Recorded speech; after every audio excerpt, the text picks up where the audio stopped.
आज आपण बघणार आहोत मार्गशीर्ष महिन्यातील लक्ष्मीव्रत कसे करावे, काय करावे व या पूजेसाठी काय करू नये. चला तर आधी आपण सुरुवात करूया. या पूजेसाठी आपल्याला सामग्री कोणती लागणार आहे.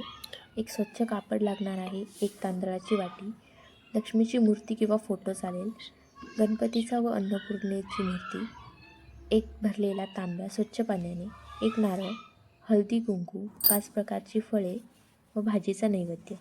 आधी आपण जागा व पाट स्वच्छ पुसून घ्यावे. त्यावर स्वच्छ कापड अंथरावे.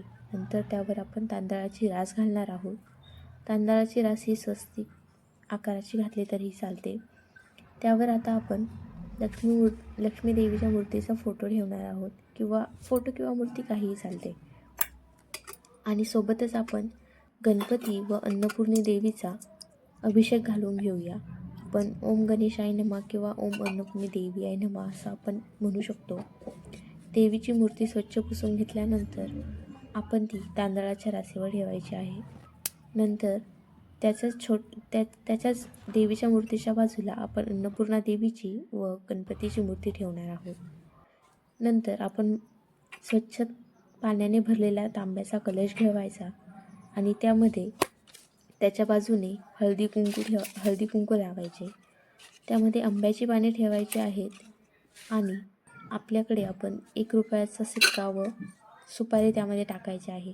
दुर्वा असतील तर त्याही टाकू शकता. हळदी कुंकू त्यामध्ये टाकायचे आहे.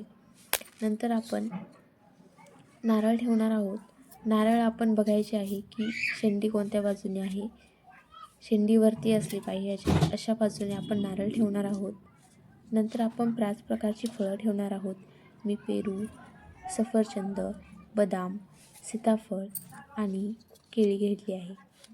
आपण कोणतीही 5 प्रकारची फळं ठेवू शकतो. नंतर आपण उजव्या बाजूला एक सुपारी व 1 रुपयाचा ठोकळा ठेवणार आहोत. याचे महत्त्व असते. आणि आपण श्रीलक्ष्मी महात्म्य हे पुस्तक ठेवू शकतो. त्याचीही पूजा करावी.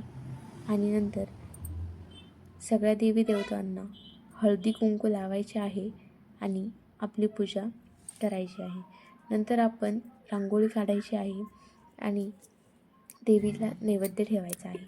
भाजी भाकरीचा नैवेद्य ठेवायचा आहे. आणि सोबतच हे श्री महालक्ष्मी व्रताचे पुस्तक हे वाचायचे आहे.